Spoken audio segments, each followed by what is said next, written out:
Hello everyone, today we are going to talk about the imagery of the poem. The imagery of the poem is divided into three parts: sensuous images, figures of speech, and symbol and motif. Sensuous imagery refers to descriptive language that engages the human senses. This means that the poet describes something in detail in his poem, and these details engage our senses, our sense of sight, smell, hearing, and this makes us visualize the poem before us. يبقى sensuous imagery دي المظاهر الجمالية المتعلقة بالحواس الخمس. أي قصيدة فيها وصف مفصل لحاجة معينة بتخلي قارئ أو مستمع يبدأ يتخيل الحاجة دي في خياله، لأن التفاصيل الدقيقة بتبدأ تظهر صورة في خيالنا للحاجة اللي بيوصفها الشاعر، فهي دي sensuous imagery. Number 2, figures of speech. المظاهر الجمالية. Figures of speech are words or phrases that possess a separate meaning from the literal definition. This means that they usually have a metaphorical meaning.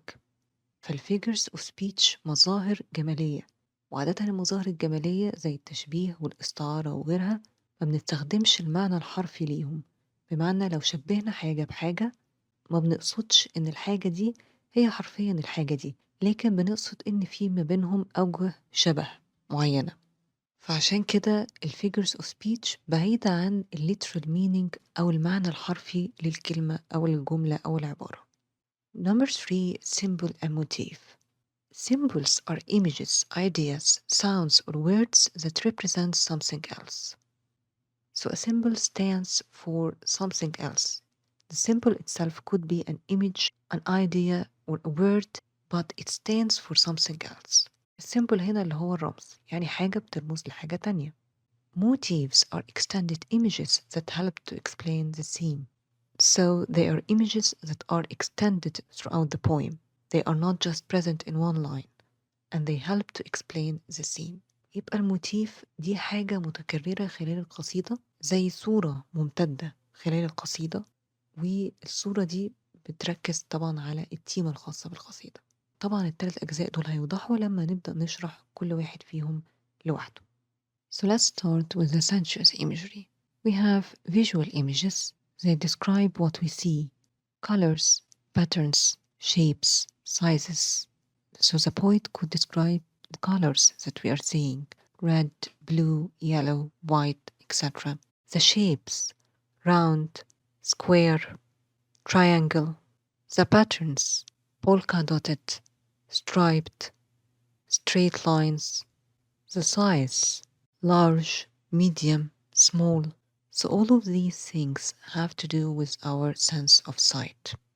يبقى الفيجوال images متعلقة بحاسة البصر، فبنركز على الحاجات اللي بنقدر نشوفها: ألوان، أشكال، أنماط، مقاسات معينة أو أحجام معينة.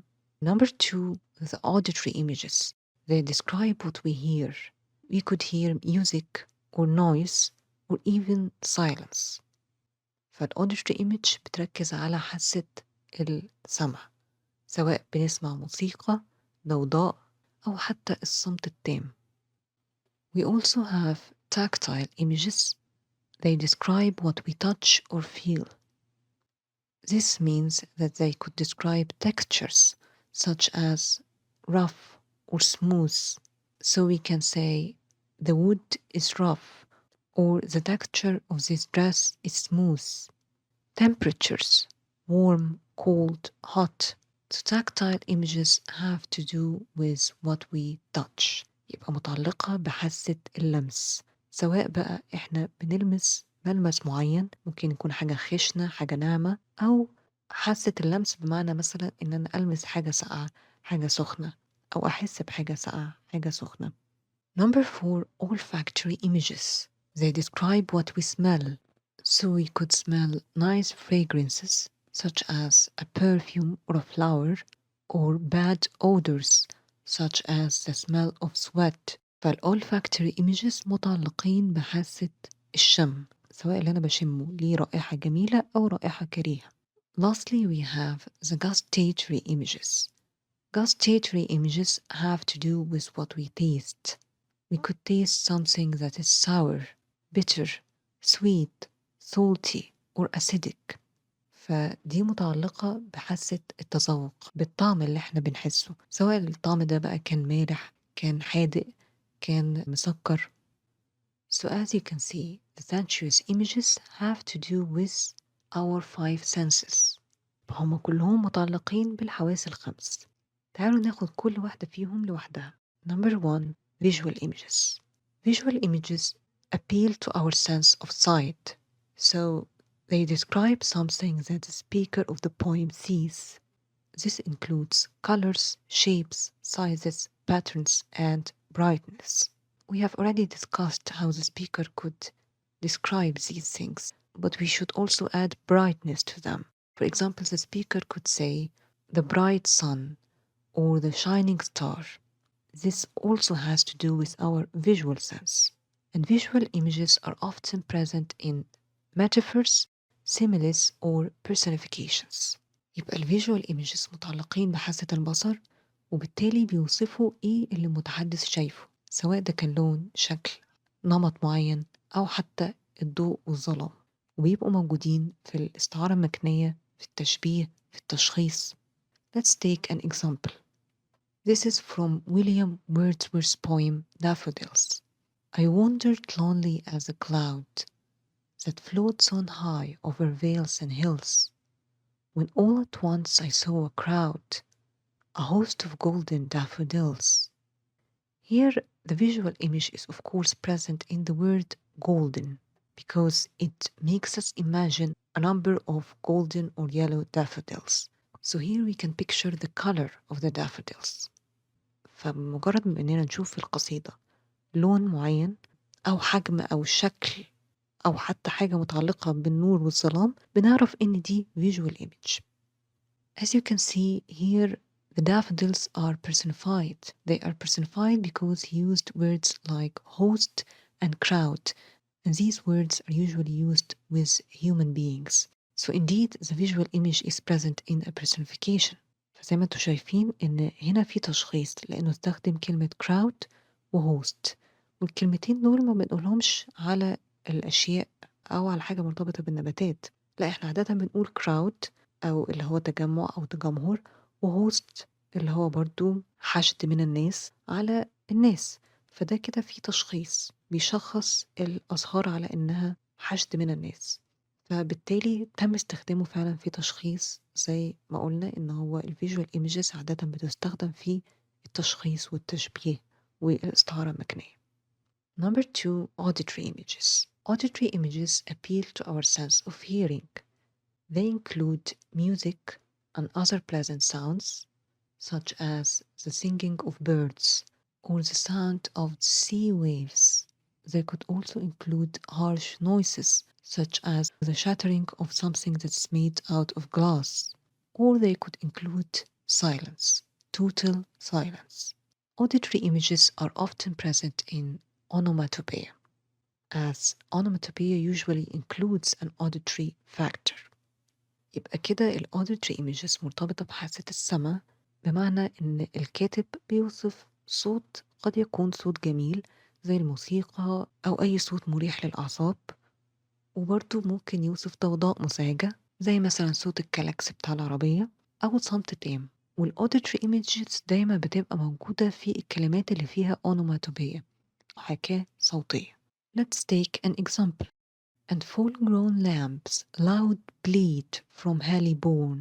Hedge crickets sing, and now with treble soft, the red-breast whistles from a garden croft, and gathering swallows twitter in the skies. So as you can see here, he used several words that include auditory images. We have the bleating of the lambs. Bleating is the sound that the lambs make. The singing of the crickets, the whistling of the birds. The redbreast is a kind of bird, and the twittering of the swallows, another kind of bird. So all of these words, bleat, sing, whistle, twitter, they include auditory images, because we can picture the sound that these animals or these birds make. So any word that has to do with sound usually includes an auditory image. زي ما انتم شايفين بكل بساطة بنشوف الكلمات المتعلقة بالصوت في القصيدة. يبقى دي كده فيها auditory image. Number 3. Tactile images. A tactile image has to do with the sense of touch, and it usually describes something that the speaker of the poem feels on their body. It includes the feel of temperatures, textures, and other physical sensations. So the poet could describe the bitter cold or the warm fire. He could also describe textures such as smooth, rough, or physical sensations such as hand holding or the feeling of grass beneath your hands. يبقى التاكتايل images متعلقة بحاسة اللمس، بمعنى إنها موجودة في أي سطر من القصيدة بيوصف اللي الشاعر بيحس بيه، سواء بقى كان اللي بيحس بيه متعلق بالحرارة، يعني حاجة ساقعة سخنة حاجة دافية، أو بملمس أو بأي physical sensation هو يقدر يحس بيه. Let's take an example. She shut the cold out and the storm, and kneeled and made the cheerless grate blaze up and all the cottage warm. Here the words cold and warm are both tactile images because they both refer to temperatures, coldness and warmth. فأي حاجة متعلقة بدرجة الحرارة أو بالملمس بتبقى tactile image. Number 4. Olfactory images. They appeal to our sense of smell, so they describe something that the speaker of the poem inhales. This means that they include pleasant fragrances, such as perfumes or the smells that are wafting from a bakery, and it also includes off-putting odors, such as the smell of sweat or garbage. فهي ليها علاقة بحاسة الشم. أي حاجة المتحدث بيوصف الرائحة بتاعتها سواء بقى كانت رائحة جميلة أو رائحة كريهة. Let's take an example. The winter evening settles down with smells of steaks in passageways.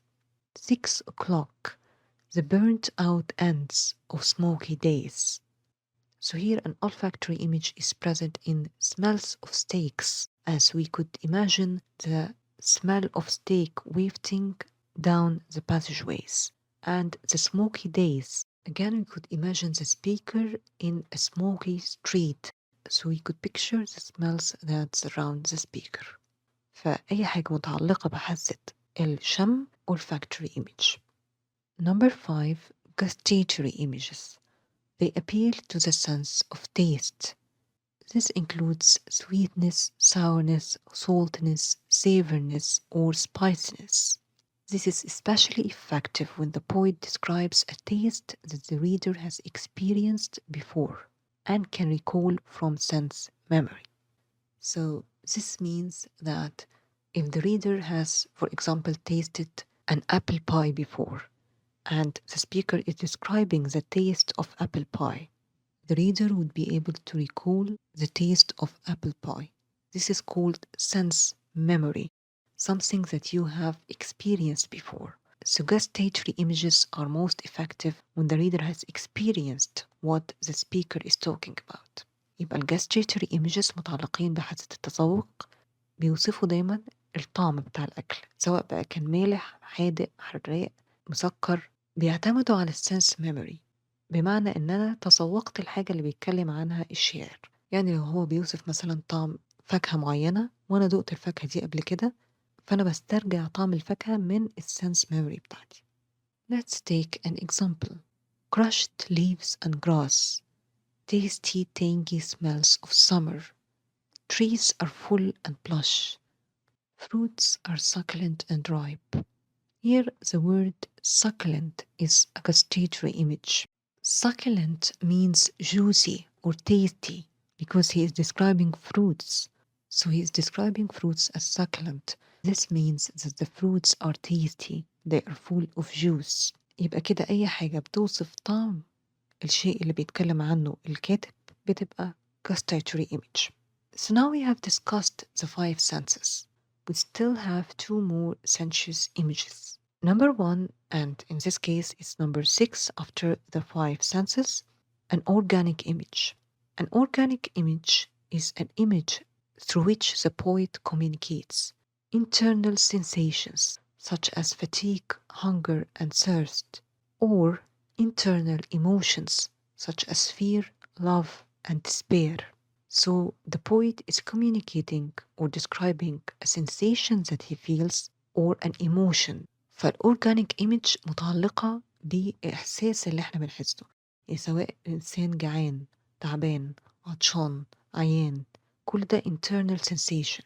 طيب internal emotion المشاعر أو الأحاسيس، خايف، زعلان، متضايق، فرحان. Let's take an example. This is from Emily Dickinson's poem, Hope is the thing with feathers. Hope is the thing with feathers that perches in the soul and sings the tune without the words and never stops at all. So as you can see, the stanza focuses on hope, which is an internal emotion.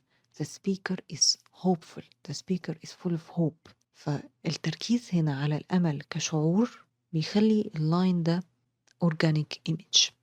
And lastly, we have kinesthetic images. A kinesthetic image has to do with motion or movement. It includes the sensation of speeding along in a vehicle, a slow sauntering, or a sudden jolt when stopping. He could be moving fast, slowly, or not moving at all. It applies to the movement of the poem speaker or the objects around them. So we could be talking about the speaker himself or the objects that are around the speaker in the poem. يبقى الكينستاتيك image متعلقة بالحركة، بمعنى إن الشاعر بيوصف حركة سريعة أو حركة بطيئة أو وقفة. يعني فاكرين في الأوديتري image اتكلمنا إن حتى الصمت يعتبر تحت الأوديتري image اللي هي بتوصف الصوت. فهنا برضو الوقفة بتوصف الحركة، لأن احنا عارفين إن المتحدث اللي في القصيدة ما بيتحركش، ومش بالضرورة توصف حركة المتحدث، لأ ممكن توصف حركة الحاجات اللي حواليه، وده اللي هنشوف في المثال اللي هناخده دلوقتي. So an example would be I feel the ladder sway as the boughs bend and I keep hearing from the cellar bin the rumbling sound of load on load of apples coming in. So here he is talking about a ladder that is set against a tree that is full of apples. And the ladder is swaying, it's moving. So sway here is a kinesthetic image. And the boughs are bending. Why are they bending? Because the apples are coming in. The apples are falling from the tree. So sway, bend, and come in can all be considered kinesthetic images. And if you pay attention, you will also find an auditory image in the stanza, the rumbling sound. So here he is describing the sound as rumbling. So this is an auditory image. يبقى زي ما شفنا sway بتوصف حركة السلم، وbend بتوصف حركة الغصن، وcoming in بتوصف حركة التفاح. So the 3 verbs are describing the movement of the objects around the speaker, and they are all considered kinesthetic images. So as you can see, through these kinesthetic images, we could picture the image that's in the poem. The tree with its bending boughs, the swaying ladder, the falling apples, and even the rumbling sound that is coming from the cellar bin. So to conclude, there are 7 types of sensuous imagery in literature. Visual imagery, and this has to do with our sense of sight. Auditory imagery, and this has to do with our sense of hearing. Olfactory imagery, and this has to do with our sense of smell. Gustatory imagery, and this has to do with our sense of taste. Tactile imagery, it has to do with our sense of touch. Kinesthetic imagery, and this has to do with movement. And lastly, organic imagery, this has to do with our internal emotions or internal sensations. So sensuous images are quite easy to detect. You just have to pay attention to the descriptions that are present in the poem. So let's move to the figures of speech. Number 1, the simile. What is a simile? A simile is a comparison that uses the words like or as or a verb like seems or appears to draw two objects or images into a relationship. So a simile is a figure of speech that compares two things, and it uses the words like or as to compare these two things. These are the most common words that are used in similes. Sometimes, however, a simile could use the verb seem or appear to compare between the two things. And these things could be objects or images. يبقى بكل بساطة السيميلي هو التشبيه، أو بالأخص التشبيه التمثيلي اللي هو فيه أداة تشبيه. إيه هي أداة التشبيه؟ like or as. دول كلمتين بيستخدموا للتشبيه ما بين two objects or two images. وأحيانا بيتم استخدام verb seem or appear كأداة للتشبيه، لكن الشائع هو استخدام like or as. Let's take an example. Your eyes are as blue as the sky. Here he is comparing the color of the woman's eyes to the color of the sky, which is blue. And he used the word as to compare between these two things. So it's quite easy to detect a simile because you identify a simile by the use of like or as. And of course, like or as should be used to compare between two things. Another example would be, she is like a rose. Here he is comparing his beloved to a rose, so she is as beautiful as a rose. He used the word like to compare between the woman and the rose. So as you can see, it's quite simple to detect a simile, and all you need to do is to spot a sentence that compares two things and to find words like as or like that are used in this comparison. You have to make sure that a comparison is included because like and as could be used without any comparison, and in this case it's not a simile. يبقى التشبيه التمثيلي هو أبسط figures of speech اللي ممكن تلاقوها، لأن بكل بساطة أول ما بنشوف مقارنة معينة في القصيدة فيها كلمة like or as بنعرف إن ده simile أو تشبيه تمثيلي، لأن فيه أداة تشبيه.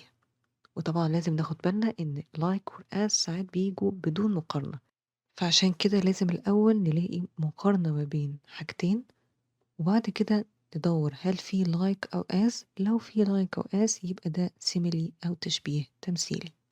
Number 2, metaphor. A metaphor functions the same way a simile does, except that the comparison is more implied. So this means that the comparison is not that clear. It is implied, it's not direct. Like or as are omitted, so like and as are not used in metaphors. Instead, verb to be is often used in metaphors. So a metaphor is like a simile, but it's more implied, it's less direct, and we don't use like or as in a metaphor. Instead we use verb to be. يبقى الميتافور هو التشبيه أو الاستعارة مكنية. ممكن يبقى تشبيه وممكن يبقى استعارة مكنية، وده هنشوفه في الأمثلة. وعلى عكس التشبيه التمثيلي اللي هو السيميلي ما بيبقاش فيه أداة تشبيه اللي هي like or as، لكن بنستخدم verb to be. An example would be, your cheeks are red cherries. In this example, he is comparing the girl's cheeks to red cherries. And as you can see, he used verb to be, are. This metaphor is a direct metaphor. It's a direct comparison. We can see the two parts or the two components of the metaphor. فده تشبيه لأن قدامنا مشبه ومشبه به، لكن هو مش تشبيه تمثيلي لأن مفيش أداة تشبيه. طب إمتى يبقى استعارة مكنية؟ She shines so brightly. This is an indirect comparison because the two components of the metaphor are not included in the metaphor itself. He is comparing the woman to a star or to the sun. However, he didn't say she is a star or she is the sun. He said, "She shines so brightly." So he used one of the characteristics of the star or the sun and included it in his metaphor. This is why this example is an indirect comparison, because instead of using the thing itself, he used a characteristic of the thing. A star or the sun shines, so he used the verb shine to imply that he is comparing the woman to the sun or to a star. And this is why metaphors are more implied than similes. فالمثال التاني اللي قدامكم ده استعارة مكنية، بمعنى إن المشبه به تم حذفه وفضلت صفة من صفاته بترمز إليه، لأن احنا هنا ما قلناش إن هو شبهها بالنجمة أو بالشمس، لكن استخدمنا كلمة shine اللي هي طبعا بتوصل لنا نفس المعنى، إن هو بيقارن حبيبته بالشمس أو بالنجمة. فالميتافور ممكن يكون تشبيه في المشبه ومشبه به، وممكن يتم حذف مشبه به، نستخدم صفة من صفاته فقط، وساعتها ده بيبقى اسمه ميتافور برضو، لكن في العربي بنقول عليه استعارة مكنية لأن تم حذف المشبه به. So what you need to note is that similes and metaphors are comparisons, and while the simile is very clear, a metaphor is more implied. Sometimes metaphors are also clear, even though they don't use like or as, they use verb to be, and you can see the two components of the metaphor. However, most of the time, metaphors are not that clear. They use a certain characteristic of the second component instead of using the component itself. Number 3, extended metaphor. An extended metaphor is a metaphor that extends over the course of multiple lines, paragraphs, or stanzas of prose or poetry. So it's a metaphor that is not present in just one line, it extends throughout multiple lines or stanzas. This would be clear through an example. Hope is a thing with feathers that perches in the soul and sings the tune without the words and never stops at all. So as you can see in this stanza, Dickinson is comparing hope to a bird. She didn't literally say that hope is a bird, so the metaphor here is a bit implied. She didn't say hope is a bird, no, she just said hope is a thing with feathers, and having feathers is of course a characteristic of birds. And the metaphor doesn't just stop here, it extends throughout the stanza. Hope perches in the soul. The word perch is usually used with birds because birds perch on branches and sings the tune. So again, she is comparing hope to a bird that is singing a tune. It's extended throughout multiple lines. This is why it's called an extended metaphor. يبقى ال extended metaphor هو الاستعارة الممتدة، بمعنى إن هو بيشبه حاجة بحاجة، والاستعارة دي أو التشبيه ده ممتد خلال كذا سطر، وممكن يمتد خلال المقطع الشعري كله، زي الإكزامبل اللي احنا شفناه اللي بيتم تشبيه فيه الأمل بطائر. فالاستعارة عندنا ممتدة، يعني كأن كل سطر يعتبر تشبيه، لكن في الآخر هي بتشبه نفس التشبيه، بتشبه فيه الأمل بالطائر، لكن في كل سطر بتستخدم صفة غير الصفة اللي هي استخدمتها قبل كده، فدي استعارة ممتدة. Number 4, a conceit. A conceit uses an extended metaphor that compares two very dissimilar things, and it controls a large section of a poem. Conceits often present striking juxtapositions. So a conceit is a type of an extended metaphor that compares two very different things.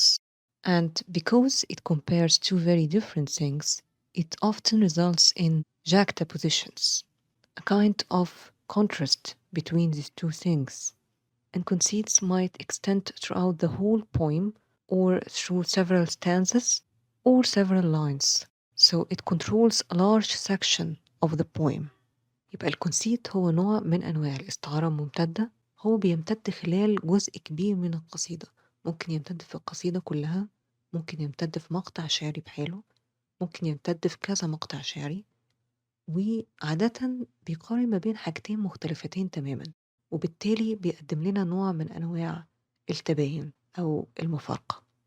Conceits are divided into two types. Number one, the Petrarchan Conceit, and number two, the Metaphysical Conceit. Let's examine the Petrarchan Conceit. It was used in love poems written by the 14th century Italian poet Francisco Petrarch. So the Petrarchan Conceit is called the Petrarchan Conceit because the Italian poet Francisco Petrarch used it widely in the 14th century in his love poems. These love poems were written to his beloved Laura, and he was the first one to use these conceits. And then the Elizabethan poets in England began to imitate these conceits, and they became very popular during the Renaissance. A typical Petrarchan conceit involves an arrogant beauty and her distressed lover, who often suffers from the lady's rejection while praising her beauty and exaggerating his own misery.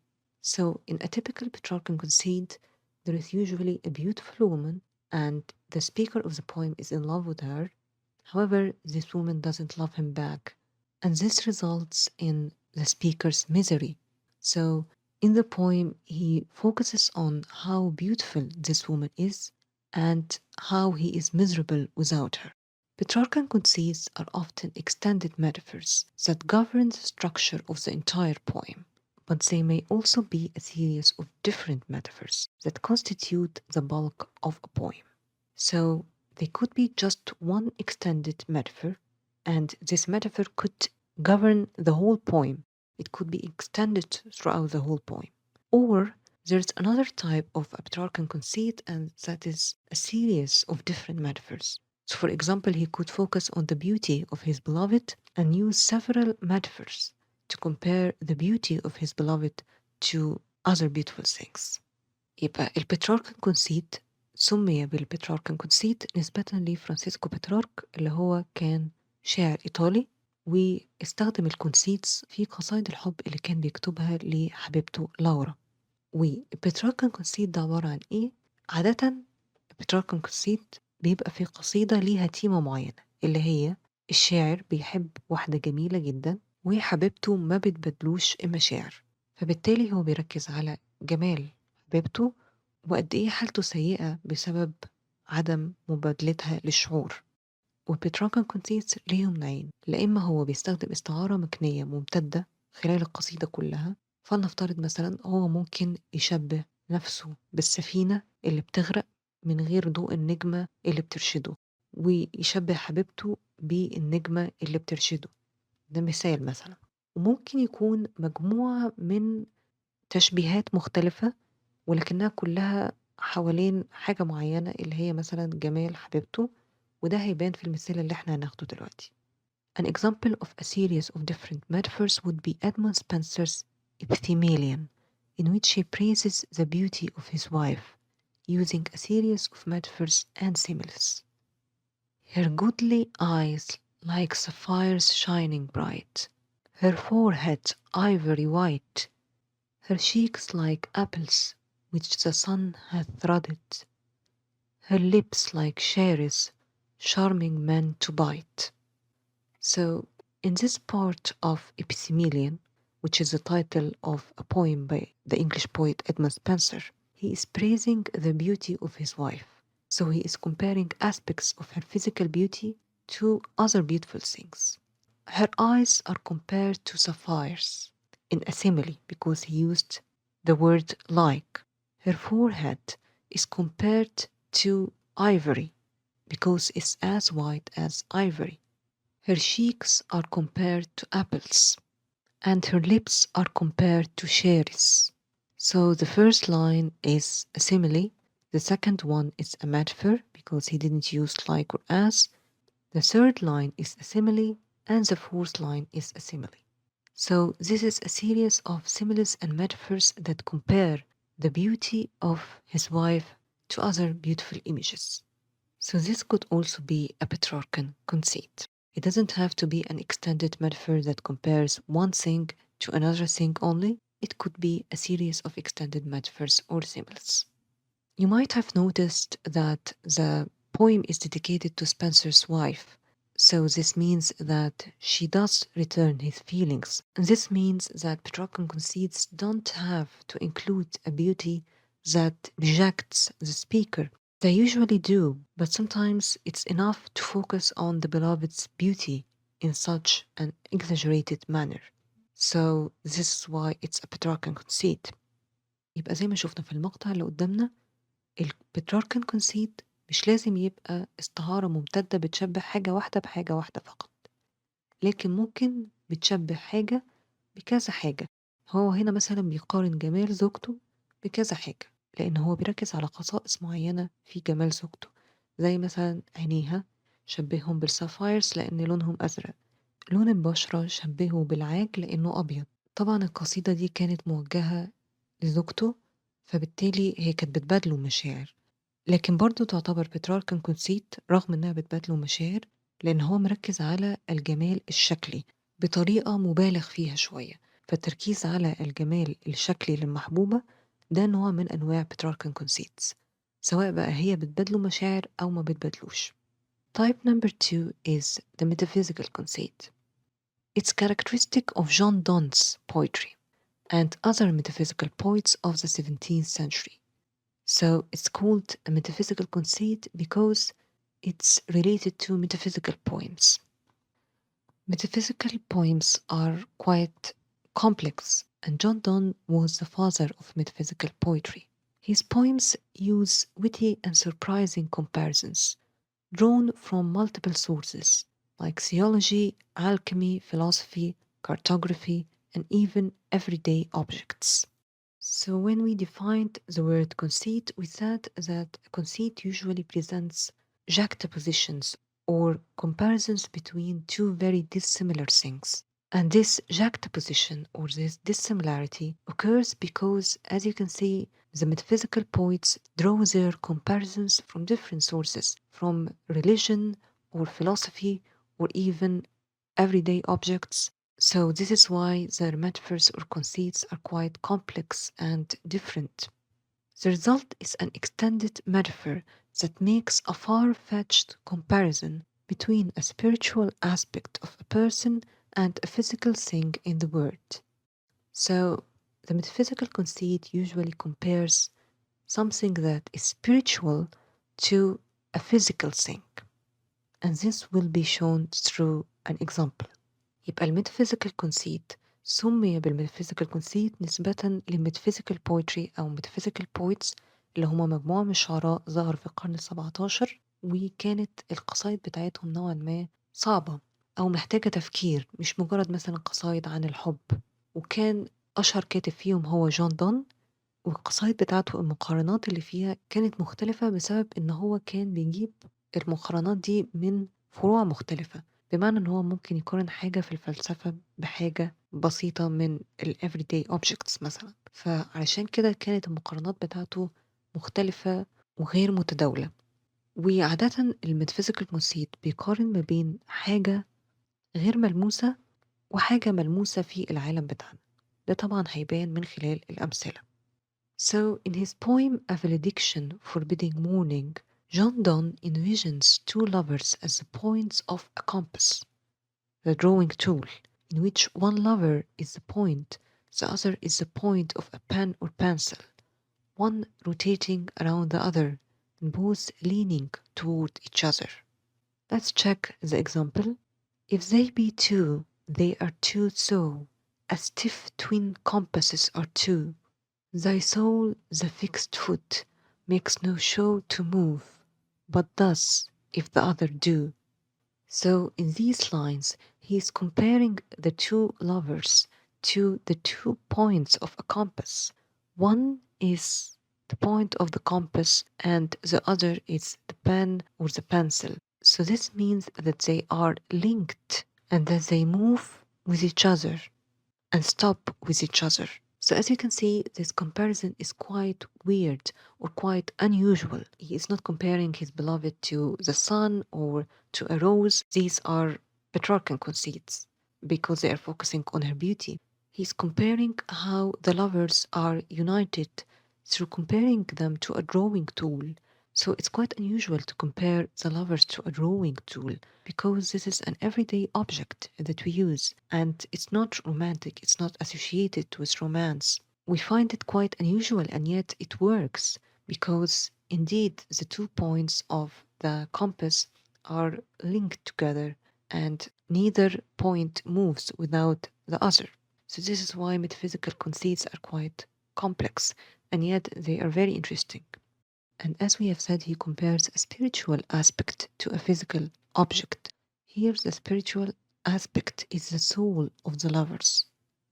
Their two souls are compared to the points of the physical object, which is the compass. فزي ما شفنا في المثال اللي قدامنا القصيدة بتقارن التو lovers ب twin compasses، يعني زي ما انتوا شايفين البرجل. الكومباس ده اللي هو البرجل، فانتوا عارفين طبعا ان البرجل لما بيلف الجزء التاني بيلف معاه. فالمقارنة دي أولا بتبين إن هما مربوطين ببعض، إن هما دايما مايلين ناحية بعض. فطبعا مقارنة زي دي غريبة نوعا ما لأنها مش من المقارنات المتداولة. لا، أنا بقارن بحاجة أنا بستخدمها a physical tool بحاجة تانية اللي هي the two souls of the lovers. فهنا هو بيقارن حاجة روحانية أو حاجة غير ملموسة اللي هي الروحين بحاجة ملموسة، حاجة physical اللي هو البرجل. فمقارنة تعتبر غريبة شوية ولكن في نفس الوقت جميلة وبتوصل المعنى. So to recap, the Petrarchan Conceit focuses on the beauty of the beloved or the misery of the speaker, while the Metaphysical Conceit focuses on something that's quite unusual. It compares two very dissimilar things, a spiritual aspect to a physical object, and it's not cliched, it's not used commonly. Hyperbole. Hyperbole is the use of over-exaggeration to create emphasis or humor. So writers use it to emphasize something or to make something sound ridiculous and thus humorous. Hyperbole is of course not intended to be taken literally. Let's take an example. I will love you, dear, I will love you, till China and Africa meet, and the river jumps over the mountain, and the salmon sink in the street. As you can see in this stanza, the speaker is exaggerating his feelings. He says that he will love his beloved till China and Africa meet, and of course this is never going to happen, till the river jumps over the mountain and the fish sink in the street. And of course these two images are impossible. So in this case he is trying to emphasize how much he loves his beloved. So hyperbole here is used for emphasis. And as you can see, it cannot be taken literally, because if we took it literally, it wouldn't make any sense. The fish will never sink in the street. So hyperbole is just a kind of over-exaggeration that's used to emphasize something or to create some humorous effect. يبقى الهيبربولي هو المبالغة، ولا إما بيستخدم للتوكيد أو إن هو يدي نبرة ساخرة أو نبرة مضحكة، وطبعا ما بيبقاش المعنى الحرفي لأن زي ما شفنا في القصيدة كل الحاجات اللي هو ذكرها مش هتحصل. يمكن أفضل مثال للمبالغة في اللغة العربية هو المشهد المعروف من ما وراء الطبيعة، أو المشهد الموجود في رواية الدكتور أحمد خالد توفيق ما وراء الطبيعة، اللي هو سأظل أحبك حتى تحترق النجوم وحتى تفنى العوالم وحتى تتصادم الكواكب وتذبل الشموس، لحد طبعا نهاية المقطع. لو بصينا على المقطع ده هنلاقي إن هو عبارة عن مبالغة ممتدة، وزي ما انتوا شايفين it cannot be taken literally لأن المتحدث هنا مش هيعيش أصلا لحد ما تتصادم الكواكب وتذبل الشموس وهكذا. فالمشهد ده مثال جيد جدا للمبالغة.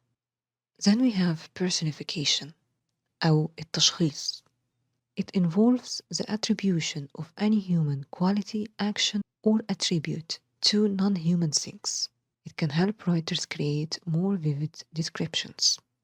So personification means that I give something that is non-human a human quality or a human action, such as walking, talking, singing, or a human attribute. and this results in more vivid images. Let's take an example. My alarm yelled at me this morning. So, in this personification, the alarm yells at someone. Here, the verb yelled is a human action, and this sentence can be considered a personification. Another example would be the wind played hide and go seek among the trees. So again here the verb played is a human action, and so the wind is personified as someone who is playing hide and seek. Of course he just means that the wind blew among the trees, but he used the verb played to give it a human quality. So personification is quite easy to spot. يبقى بكل بساطة التشخيص هو إنك توصف حاجة بفعل أو صفة متعلقة بالأشخاص، فمجرد استخدامنا للفعل أو الصفة اللي متعلقة بالأشخاص بتدينا التشخيص. طيب إيه الفرق ما بين الميتافور والpersonification؟ A personification occurs when something that is not human is imagined to be human and given human characteristics. This is often done for inanimate things as well as for concepts and abstractions. So the focus here is on giving something that is not human characteristics. And this could be an inanimate thing or a concept, such as love, hope, fortune. Let's take an example. Fortune smiled down on me. Here, fortune is imagined as a smiling person. So an abstract idea or an abstract concept is imagined as a person by giving it a human quality. يبقى التشخيص متميز عن التشبيه بإيه؟ بإن احنا بنركز على الهيومن characteristics، الحاجات المتعلقة بالأشخاص. ممكن نشخص أشياء وممكن نشخص أفكار أو حاجات غير ملموسة، زي مثلا في المثال اللي قدامنا هو شخص الحظ كإنسان بيبتسم. In a metaphor, something is presented or described in terms of something else that has some important characteristics in common with the original thing. So in a metaphor, we compare two things, or we are talking about two things and there are some similarities or some characteristics that are in common between them. And there is no requirement that the image that is used should be treated or described as a person. So we can just compare two things and none of these characteristics that are in common between them should be related to a person. A thing can be used as a metaphor for a person, and a person can be used as a metaphor for a thing. So for example, when I say she is a rose, here I am comparing a woman to a rose. What characteristics do they share? They are both beautiful. And in this case, the rose is a metaphor for a person. فالتشبيه مش لازم يبقى فيه صفة متعلقة بالأشخاص، لا، مجرد إن أنا بشبه حاجة بحاجة ويبقى فيه صفة أو مجموعة صفات بتجمعهم، هو ده اللي التشبيه قائم عليه. This will be clearer through examining some examples. Number 1, Juliet is as bright as the sun. This is of course a simile because we used as. So he is comparing Juliet to the sun. Here are the two components of the comparison and he used as. So this is a simile. Juliet is the sun. It's a metaphor and this is a direct comparison because the two components of the comparison or of the metaphor are present and he used verb to be. Juliet shines brightly. This is yet another metaphor. It compares Juliet to the sun or to a shining star. And this is an implied metaphor because he didn't use the two components of the metaphor. He just used the verb shine, which is a characteristic that they both share. So through using this verb, we understand that he is comparing Juliet to the sun. The sun kissed the ocean. This is a personification because it compares the sun to a person as he used the verb kiss, and this is a human action. So these examples illustrate the difference between the three figures of speech. In a simile, we have to use like or as, In a direct metaphor, we have to use verb to be, and the two components should be present. In an indirect metaphor or an implied metaphor, we just use a characteristic and one of the components is not present. And in a personification, we have to use a human quality to describe a non-human thing. زي ما شفنا، أول حاجة كانت السيميلي أو التشبيه التمثيلي، لأن كان فيه أداة تشبيه اللي هي as، وتاني حاجة كان تشبيه لأن كان فيه مشبه ومشبه به وverb to be. تالت حاجة دي كانت استعارة مكنية لأنه حذف المشبه به واستخدم صفة من صفاته اللي هي shine. وأخيرا آخر example كان التشخيص لأنه استخدم فعل مرتبط بالأشخاص علشان يوصف بيه الشمس. Pathetic fallacy. Pathetic fallacy involves the attribution of emotions to non-human things, especially objects of nature. It's often used to make the environment reflect the inner experience of a narrator. So pathetic fallacy is a kind of personification. And in this kind of personification, we give an object human emotions, not just a human quality or a human action, no, a human emotion. So something like love, fear, hate, sadness, happiness, and it's usually used with objects of nature, such as the sun, the moon, the sea, the sky, the clouds, and even the rain. This is why it's used to make the environment around the speaker reflect his inner emotions. And we usually see this in movies or TV shows. For example, if we look at this short scene from the TV show Friends, as you can see, the character Joey is quite sad and it's raining outside his window. So this could be considered a pathetic fallacy. As you can see that the environment reflects the inner experience of the speaker, the inner emotions of the speaker. فpathetic fallacy بكل بساطة هو نوع من أنواع التشخيص. بيختلف عن التشخيص في إيه؟ في إن هو بيستخدم الهيومن ايموشنز اللي هي المشاعر الإنسانية. يعني مش مجرد إن أنا بشخص الحاجة بفعل مثلا مرتبط بالأشخاص زي مثلا يلعب، لأ، أنا بديله مشاعر إنسانية زي مثلا إن أنا أوصف حاجة بإنها حزينة أو سعيدة. وعادة الحاجة اللي أنا بشخصها دي بتكون object of nature، يعني حاجة في الطبيعة، سواء بقى ده كان بحر، مطر، شمس، قمر. لما بعمل كده إيه اللي بيحصل؟ تستخدم لغرض معين اللي هو أنا وضحته من خلال المشهد Friends، إن طالما الشاعر أو الشخص اللي قدامنا مثلا في الفيلم أو المسلسل متضايق أو زعلان، بنلاقي عادة إن إيه الدنيا مغيمة في مطرة، فكده بيحصل إن الطبيعة بتعكس مشاعر الشخص، فهي دي pathetic fallacy. Let's take an example. The somber clouds darkened our mood. The clouds here are personified as being somber or sad, and being somber or being sad is a human emotion. Another example would be the smiling sun shined on us. Here the sun is personified as a person who is smiling, and again this is a human emotion, joy, so it's a pathetic fallacy.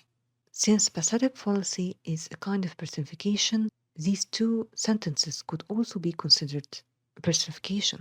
But since they are focusing on human emotions, such as sadness and joy, and objects of nature, such as clouds and the sun, then it's better to describe these figures of speech as pathetic fallacy.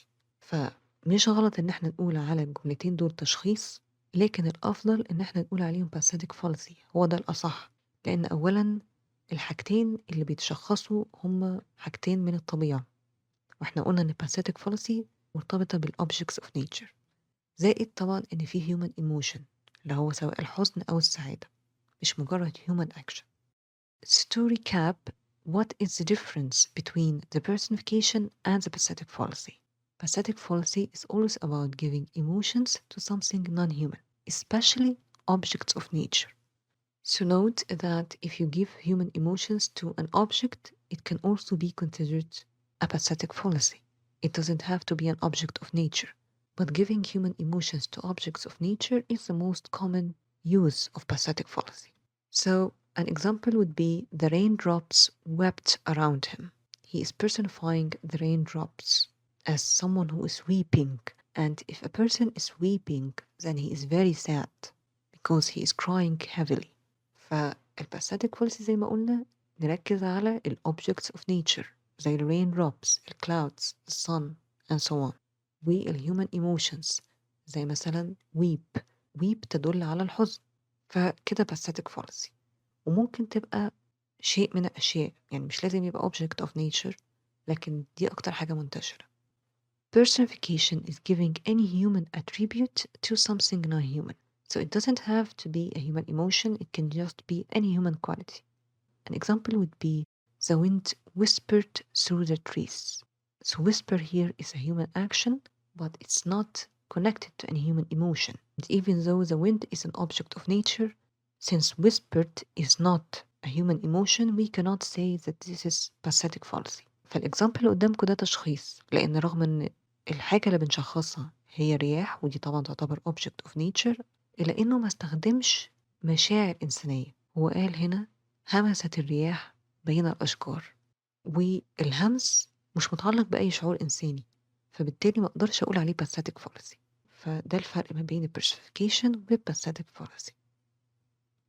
Then we move to pun or paronomasia اللي هي التورية أو الجناس. So a pun is a play on words. Puns involve words with similar or identical sounds, but with different meanings, or words or phrases having more than one meaning. So a pun is a play on words. This means that the poet uses a word that has two meanings, okay, more than one meaning, and they could both somehow fit the context of the poem. Sometimes a poet uses a word that has the same sound as another word, but both words have different meanings. This will not be clear unless we take an example. This is from William Shakespeare's Romeo and Juliet. Ask for me tomorrow, and you shall find me a grave man. This sentence was said by a character in Romeo and Juliet before he was killed. So grave as an adjective means serious, and this is the near meaning of the word. Okay, if we read this sentence, we will understand that he means grave as an adjective because it comes before a noun. He is Solomon because he knows that he might be killed.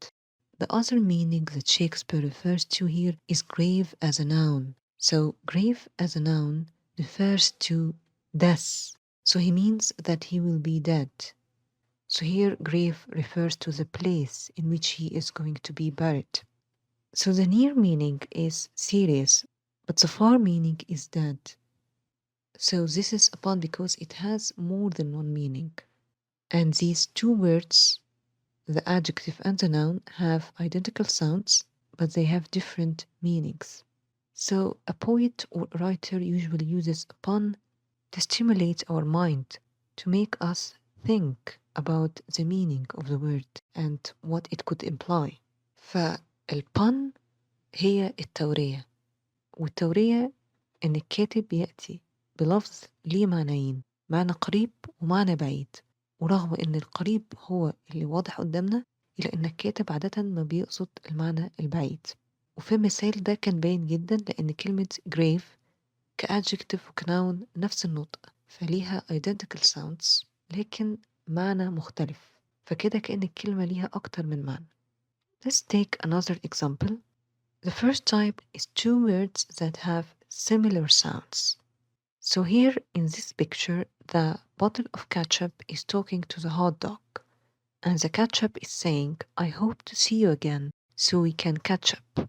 Here, the word catch up actually means the phrasal verb catch up, which means to meet and have a conversation. And the hot dog replies, yeah, it was nice to meet you.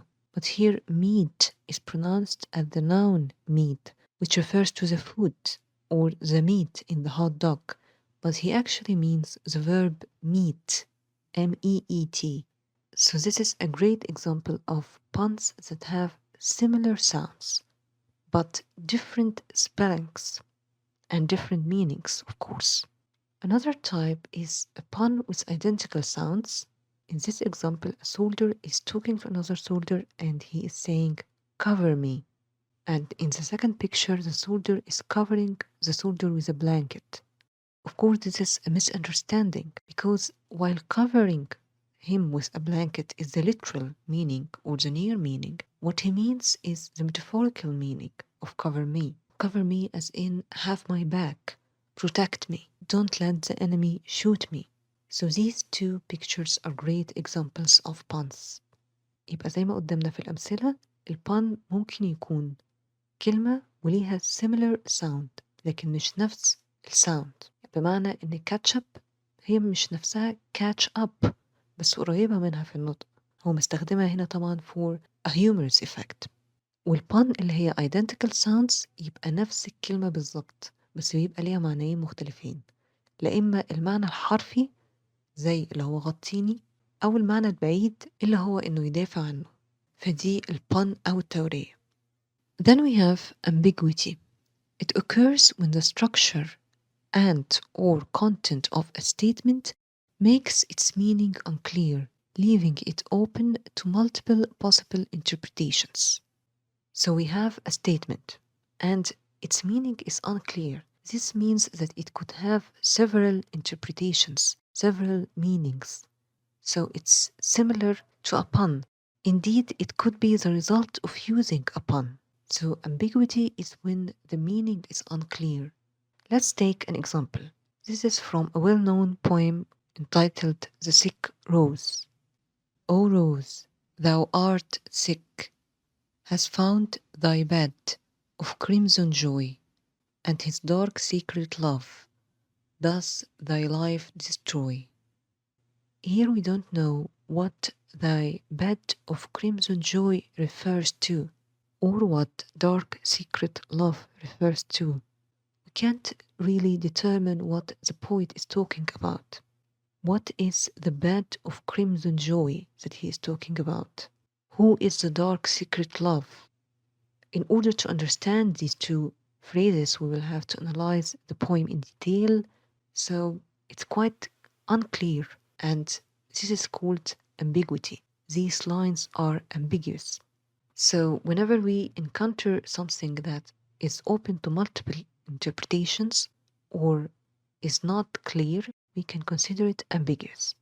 يبقى ambiguity هو إن يبقى فيه غموض أو التباس في المعنى، فبيبقى قدامنا مثلا سطر شعري أو جملة معينة وبيبقى ليها كذا معنى، وأحيانا ambiguity دي بتحصل نتيجة لاستخدام البن أو التورية، لأن بيبقى عندنا كذا معنى فما بنعرفش الشعر يقصد أنهي معنى فيهم، القريب ولا البعيد، لو هما الاتنين يمشوا مع معنى القصيدة. وطبعا ده كان واضح في الإكزامبل اللي قدامنا، وما فيهاش بان لكن في جمل فيها مش واضحة أو مش عارفين الشاعر بيتكلم فيها عن إيه أو بيشير لإيه. Then we have synecdoche. السينكديكي هو المجاز المرسل. A synecdoche is a figure of speech in which a part of something stands for the whole or vice versa. An example would be new wheels. Here the word wheels, which is a part of a whole, refers to the whole car. Another example would be ask for her hand. This refers to asking a woman to marry. He's not literally asking for her hand. Here the hand stands for the woman. What about vice versa, when the whole stands for a part? An example would be using the word mortals to mean humans.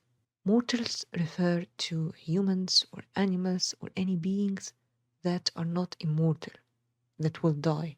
So it should refer to all humans and animals, for example. But usually it's used to refer to humans only. So here the whole represents the part. يبقى السينكديكي هو مجاز مرسل، بمعنى إن في جزء من شيء بيرمز للشيء أو الشيء كله بيرمز لجزء، زي الإكزامبلز اللي احنا خدناها.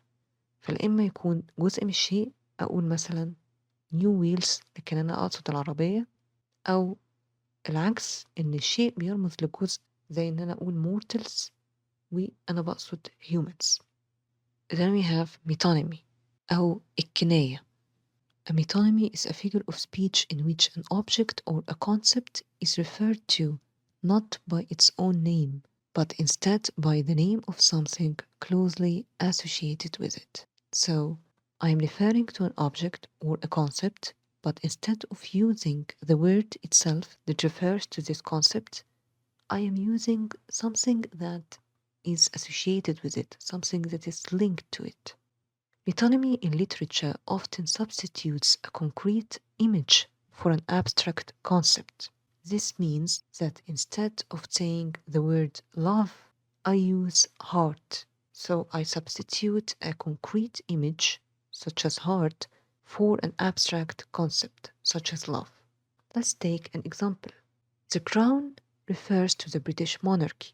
So when I read a sentence that says that the crown is an important part of the British history, here I mean the British monarchy, not the crown itself, because the crown here refers to the British monarchy, as it represents the Queen of England. Another example would be the pen is mightier than the sword. Here, the pen stands for writing, so a concrete image stands for an abstract concept, and the sword stands for physical power. Again, a concrete image stands for an abstract idea or an abstract concept. Because what I really mean is that writing has a greater effect than physical power. So this is metonymy. I use a word that is closely associated with the concept that I want to refer to. يبقى metonymy هي الكناية، بمعنى إن أنا بستخدم كلمة بدلا من كلمة تانية، وطبعا لازم إن الكلمتين يبقى في ما بينهم علاقة ترابط. عادة الكناية بيحصل فيها إن حاجة ملموسة بكتبها بدلا من حاجة غير ملموسة، وشفنا ده في الإكزامبل الأخير كان واضح جدا لما قلت إن القلم أثره أكبر من السيف، وهنا أقصد طبعا بالقلم الكتابة وبالسيف القوة. وبرضو لما استخدمت مثلا the crown عشان أشير للعائلة المالكة البريطانية. So what is the difference between synecdoche and metonymy? A synecdoche takes an element of a word or phrase and uses it to refer to the whole or vice versa. It has to be a part of the word that I'm referring to, or vice versa. It could be the whole and I'm referring to the part. A metonymy replaces the word or phrase entirely with a related term that is not literally a part of it. So in a metonymy, we don't use something that is a part of something. No, we use a word that is closely associated with it. This will be clear through this example. Let's take my new wheels out for a spin. This is a synecdoche because he used the word wheels to refer to the whole, the car. So it's a part that refers to the whole. Let's take my new ride out for a spin. This is a metonymy because the word ride refers to the car. It's a closely associated word. However, it's not a part of the car. Just a word that is close to the meaning of the word car. So it's a replacement word that is related to the car but is not an actual part of it. يبقى بكل بساطة الفرق ما بين السينكديكي والميتونيمي إن السينكديكي لازم يبقى جزء من الكل أو كل بيرمز لجزء، لكن الميتونيمي أو الكناية مش مجاز مرسل خالص، لأ هي عبارة عن كلمة بتشير لكلمة تانية والكلمتين في ما بينهم نوعا ما تقارب في المعنى أو في علاقة بتربط ما بينهم، لكن مش جزء من الكل، وده طبعا وضح في الإكزامبلز دي جدا. What is the difference between a metonymy and a metaphor?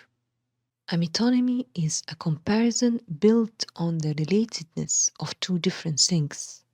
For example, in his poem Out Out, Robert Frost describes a boy who has cut himself with a saw, holding his bleeding hand up, as if to keep the life from spilling. Clearly, Frost is using life to refer to blood. He means as if to keep the blood from spilling. So he used a word to refer to another word. In contrast, a metaphor draws a comparison between the qualities of two unrelated things. So while a metonymy is a comparison between two related things, a metaphor is a comparison between two unrelated things. For example, to use the word life again, in Shakespeare's play Macbeth, the main character observes that life is a tale told by an idiot, full of sound and fury, signifying nothing. Here, life is a tale told by an idiot is a metaphor, because Shakespeare is attempting to project the qualities of a meaningless tale onto life. The two things that are being compared are unrelated. Life and tale, there's no link between the two words. It means that life, just like a tale that is told by an idiot, is meaningless. So the two components of the metaphor are unrelated. فزي ما احنا شايفين في الميتونيمي أو الكناية بنستخدم كلمتين ليهم علاقة وطيدة ما بين بعض. يعني في الإكزامبل اللي شفناه كلمة life طبعا كان باين جدا إن هو يقصد بيها الدم مش الحياة، لأن هو قال حتى spilling، فإيه اللي هيحصل له spilling؟ الدم مش الحياة. هنا كلمة الحياة بتشير للدم، وطبعا الحياة والدم مرتبطين جدا. طب الميتافور عكس الكناية في حاجة إن هو مقارنة بين حاجتين مش مرتبطين ببعض، يعني ما ينفعش يحلوا محل بعض، زي مثلا الحياة والحكاية. فعشان نفرق بين الكناية والتشبيه لازم دايما نسأل نفسنا هل الكلمتين دول ينفع يحلوا محل بعض زي الحياة والدم في النص الأدبي اللي احنا بنقراه، ولا مش هينفع يحلوا محل بعض؟ لو ما ينفعش يبقى ده تشبيه. في نقطة تانية إن في الكناية المشبه دايما محذوف وبنحط مشبه به، فحتى ده في العربي ما يعتبرش تشبيه، هو كناية، لأن كلمة بتحل محل كلمة أخرى. لكن في التشبيه بيبقى فيه مشبه ومشبه به، أو لو هي استعارة مكنية فالمشبه به بيتم حذفه لكن المشبه موجود. في حالات قليلة جدا بيبقى فيها المشبه محذوف ومشبه به هو اللي موجود، بس الحالات دي بتبقى نادرة جدا، وهي دي الحالات اللي ممكن نتلخبط ما بينها وما بين الكناية. لكن زي ما قلنا إن الكناية في دايما ما بين الكلمتين علاقة وطيدة، على عكس التشبيه اللي لو حتى تم حذف المشبه فيه فاحنا بنبقى عارفين إن الكلمتين unrelated أو غير مرتبطين ببعض، ما يقدروش يحلوا محل بعض. Then we have apostrophe أو المناجاة. An apostrophe is a figure of speech in which the poet addresses an absent person, an abstract idea, or a thing. So the poet is addressing something or someone. It could be an absent person, someone who is not present in the poem, an abstract idea such as hope or love, or a thing such as the moon. The exclamation "Oh" is often used to signal such an invocation. You have to note that not every O is an apostrophe. An addressee should follow the O. He should say, for example, "O moon," "O love," "O hope." If it's not followed by an addressee, then it's not an apostrophe. If it's just O as an exclamation of surprise or grief, then it's not an apostrophe.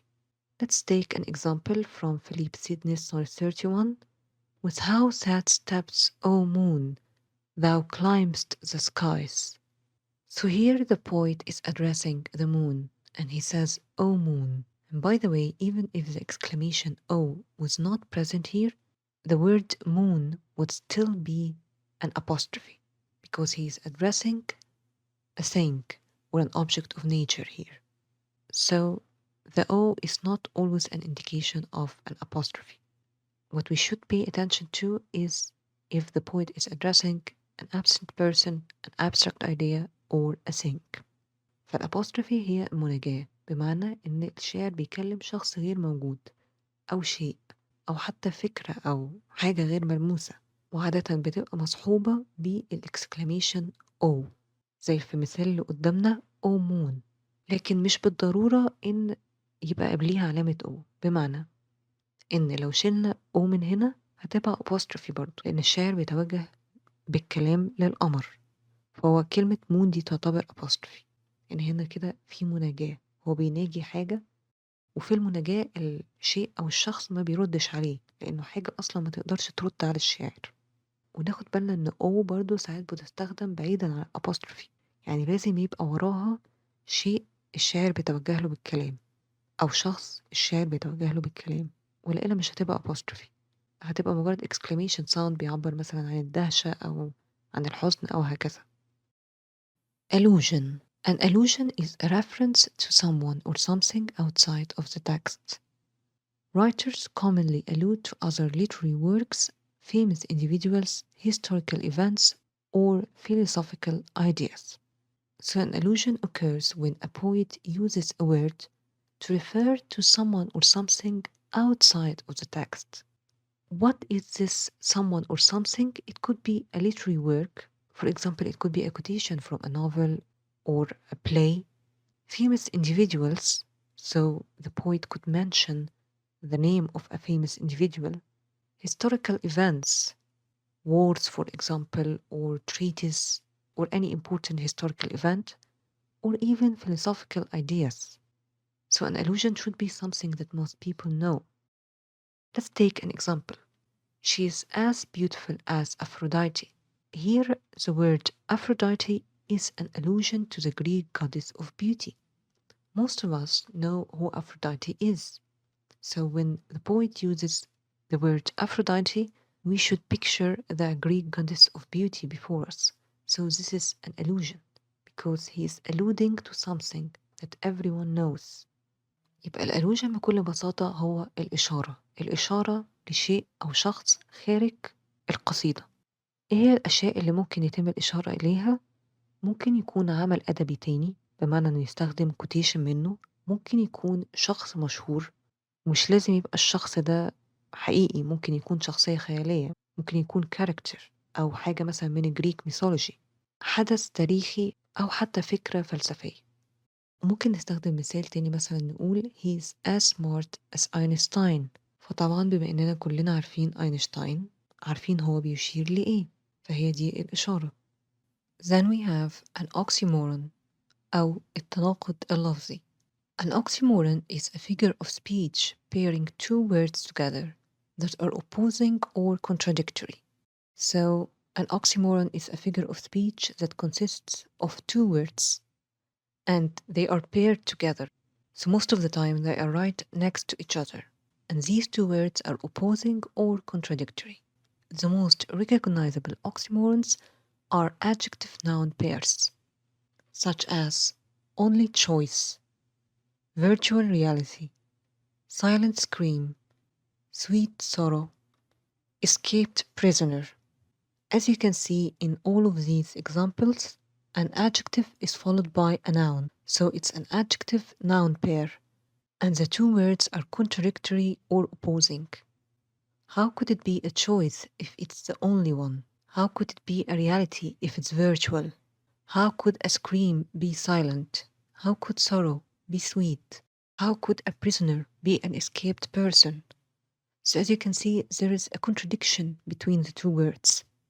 And so it's quite easy to spot an oxymoron because you'll usually find it in an adjective-noun pair and the two words are contradictory. فالتناقض اللفظي عبارة عن كلمتين ورا بعض والكلمتين دول عكس بعض أو في ما بينهم تباين، وده بيظهر في الادجكتيف noun pairs اللي في ما بينهم تناقض، يعني ما ينفعش مثلا الصرخة تبقى صامتة، ده بيكون oxymoron. Juxtaposition or contrast التباين. Juxtaposition occurs when an author places two things side by side as a way of highlighting their differences.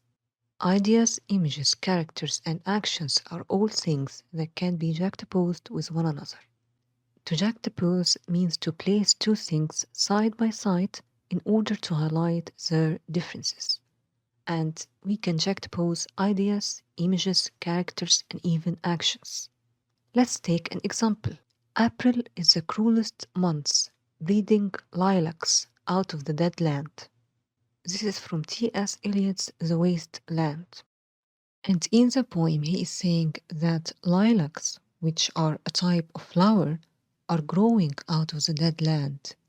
So he is juxtaposing between two images, the image of the lilacs growing out, so there's a sense of life, of vitality, of spring, and the image of the dead land that has no greenery whatsoever.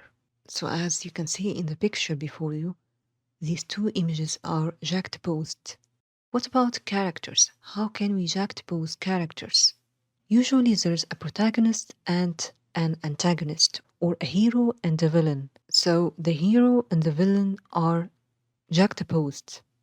So this is how juxtaposition can be present in characters. Juxtaposition is quite easy to spot, and it doesn't have to be in just one sentence or just one word. No, it can be present in a few lines. You just have to notice that two images or two characters or actions are being juxtaposed. This means that they are quite contradictory and yet they are present in the same text. فالتباين عبارة عن إن الكاتب بيحط حاجتين، والحاجتين دول ممكن يكونوا فكرتين أو صورتين أو شخصيتين أو حتى فعلين، والحاجتين دول عادة بيبقوا مختلفين تماما لكن بيبقوا موجودين في نفس النص بحيث إن القارئ يحس بيه الفرق ما بينهم. زي طبعا الإكزامبل اللي شايفينه، وزي طبعا ما الصورة برضو موضحة إن في صورتين عكس بعض تماما. هنا الدنيا مغيمة، مفيش زرع، مفيش أشجار، الدنيا بتمطر، لكن الناحية التانية الشمس مشرقة، السماء صافية، الزرع مغطي الأرض، ففي juxtaposition. Another device is antithesis أو المفارقة. Antithesis juxtaposes two contrasting or opposing ideas, usually within parallel grammatical structures. So antithesis could be regarded as a type of juxtaposition because it juxtaposes two contrasting ideas. However, in order for it to be considered an antithesis, it has to include parallel grammatical structures. So a great example would be the beginning of Charles Dickens' A Tale of Two Cities. It was the best of times, it was the worst of times. It was the age of wisdom, it was the age of foolishness. As you can see, there is a juxtaposition in each sentence, and he is using parallel grammatical structures because here he used it was the of times, and in the second clause he also used it was the of times, but he substituted best for worst. The same happens in the second sentence. It was the age of wisdom. It was the age of foolishness. So again, there is a parallel structure. هو نوع من أنواع التباين. اللي بيفرق إن بيبقى فيه parallelism أو نوع من أنواع التوازي. بيبقوا نفس الستراكشر. فبالتالي بيحصل ما بينهم parallelism أو التوازي. Then we move to paradox أو التباين الظاهري. A paradox is a statement that contradicts itself, or that must be both true and untrue at the same time. So it's a contradictory statement or a contradictory sentence. How is it contradictory? It can be true and untrue at the same time. Despite its contradictory nature, the statement usually contains some kernel of truth or reason. Let's take an example to explain this point. If I know one thing, it is that I know nothing. This is, of course, a contradictory statement because he says, if I know one thing, so he knows something.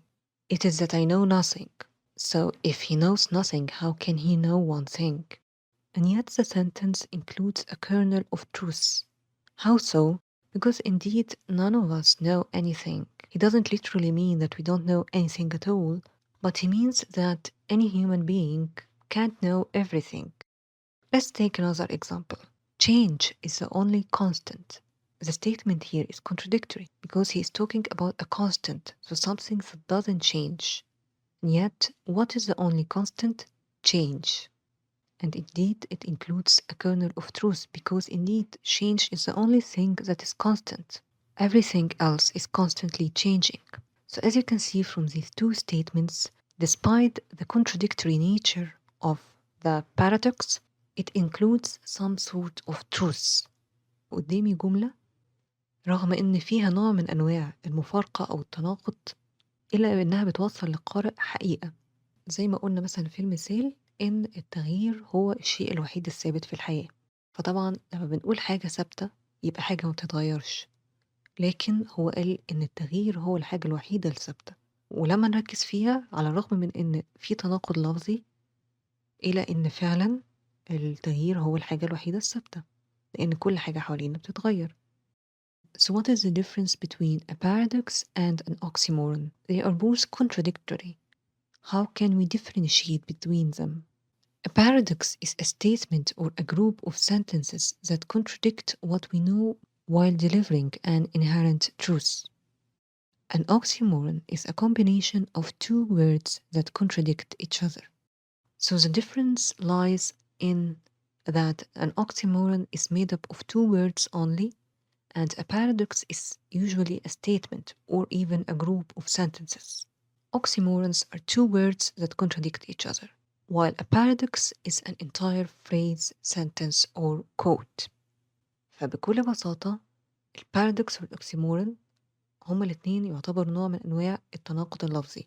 طب إيه الفرق ما بينهم؟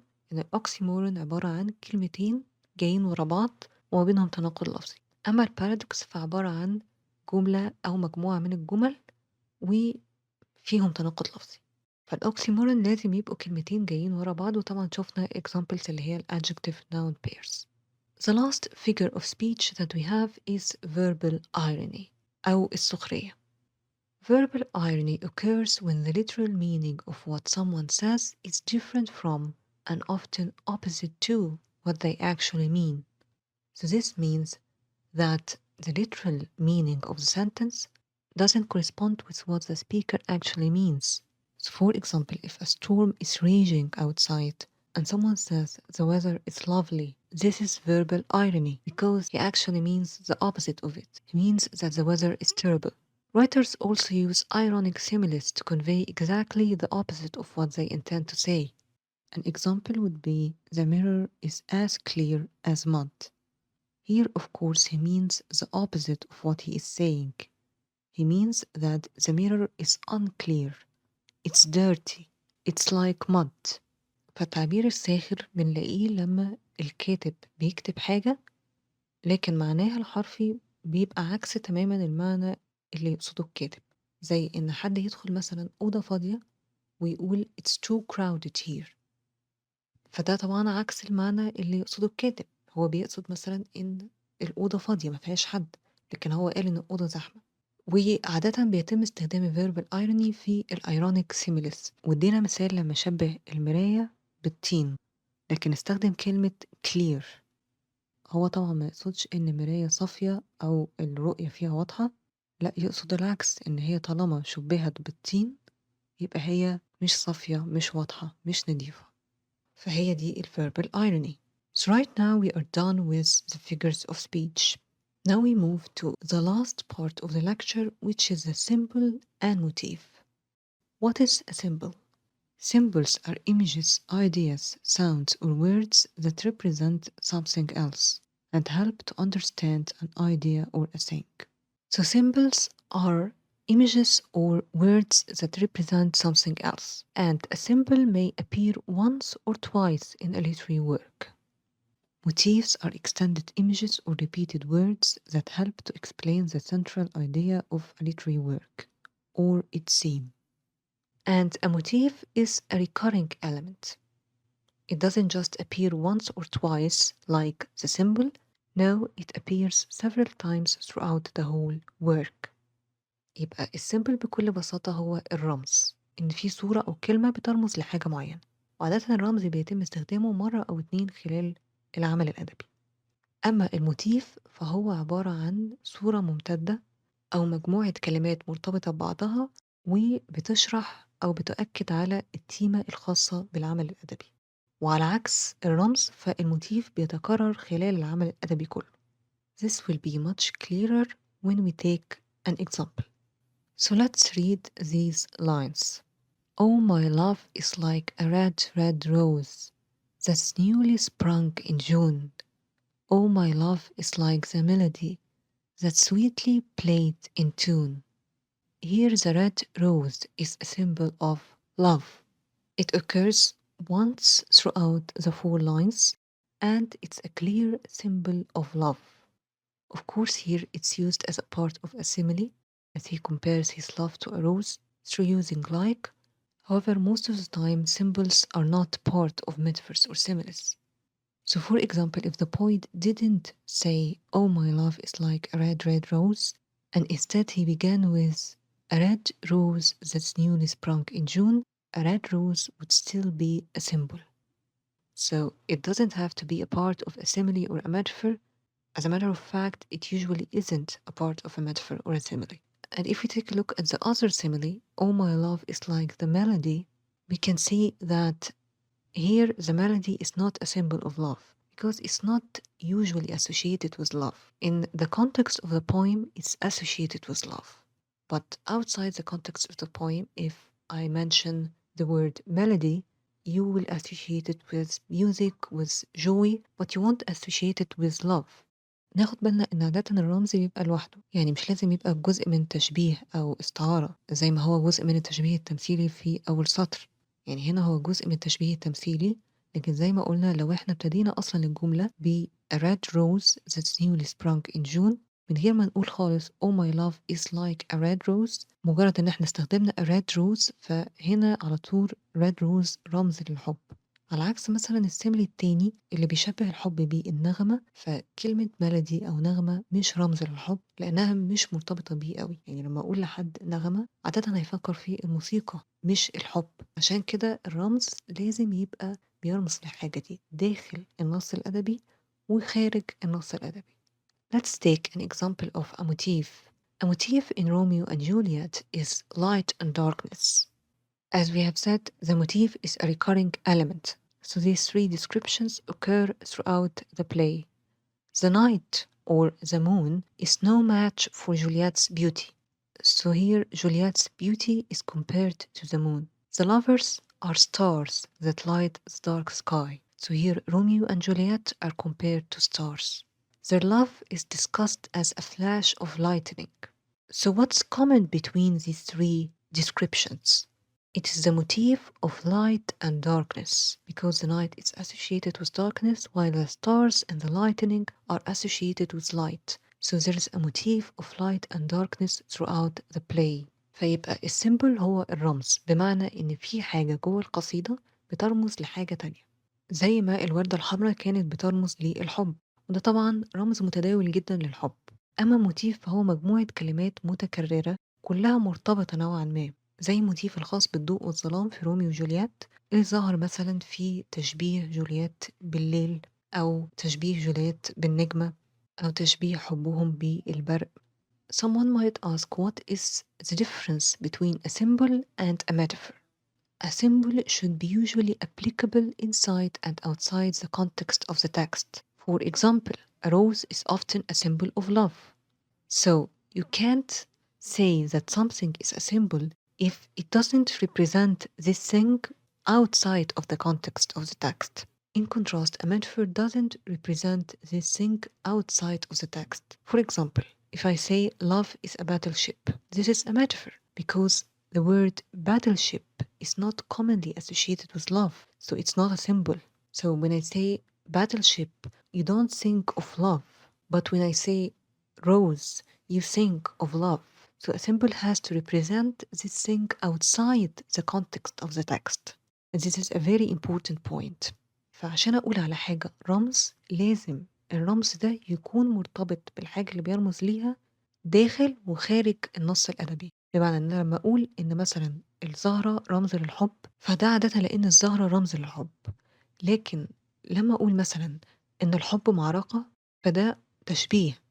لكن هل كلمة معركة رمز للحب؟ لأ طبعا، لأن لو قلت لحد كلمة معركة بره النص الأدبي مش هيجي في باله كلمة الحب.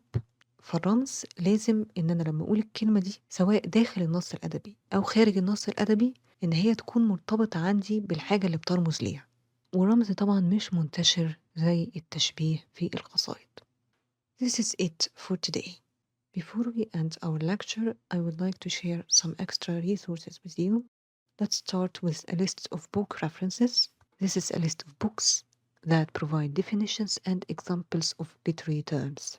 A Glossary of Literary Terms by M.H. Abrams, Poetry Handbook, a Dictionary of Terms, The Poet's Dictionary, the Princeton Handbook of Poetic Terms, the Bedford Glossary of Critical and Literary Terms, the Concise Oxford Dictionary of Literary Terms, and the Routledge Dictionary of Literary Terms. We also have some study guides. We have 2 study guides. Number 1, the Figures of Speech Detailed Explanation. It's a PDF that includes most of the figures of speech that we have discussed today, and it discusses each figure of speech in detail. It provides more information and more examples. So this document is quite important. We also have a similar document that discusses the imagery of the poem, the sensuous imagery. It's not that detailed, but it's quite useful. And we also have a glossary of literary terms, but this one is very short. So if you need a glossary of literary terms, I would advise you to check the books that we have just mentioned. We also have these 3 websites, and these 3 websites provide a list of literary terms and their definitions and examples. There is also a great website that's called Masterclass, and the website provides a lot of information about some literary terms. So I have compiled a list of all the literary terms that are present on the website and their links. So if you click, for example, on this link, you will find a page about what a metaphor is and the examples of a metaphor and so on. So all of these links are for the same website. And then we have some videos. And the videos are quite important if you don't understand a certain figure of speech. If, for example, you don't understand what a paradox is, then you should definitely watch the video and then go back to the extra resources and click on the masterclass link and read more about paradox. So do whatever is best for you, but if you don't understand a certain figure of speech, you should just watch more videos about it or read more about it. Since there are too many links in today's extra resources, I have included them all in a PDF, and the link to the PDF could be found in the description of the video. So you can just download the PDF and then click on the links from the PDF itself. Thank you for watching this lecture. I hope this lecture has made things clearer for you.